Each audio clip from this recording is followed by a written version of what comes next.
এই দেখুন সেই পুকুর। এই পুকুরের নাম অনুসারেই এই পুকুরটা কামাররা ইউজ করতো সেই সময়কার, এবং এই পুকুরের নামকরণেই এই জায়গার নাম হয়েছে কামার পুকুর। এই সেই পুকুর যে পুকুরের জন্যই এই জায়গাটির নাম হয়েছে কামার পুকুর। দেখে নিন,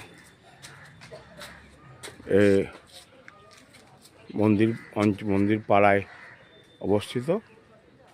এটা সেই অরিজিনাল পুকুর, কামারদের পুকুর। সেই পুকুরের নাম অনুসারেই এই এরিয়ার অঞ্চলের নাম হয়েছে কামার পুকুর। খুব ভালো লাগলো দেখে, না আসলে আমরা জানতে পারতাম না। সত্যি খুব ভালো জ্ঞানবর্ধক। রাখছি।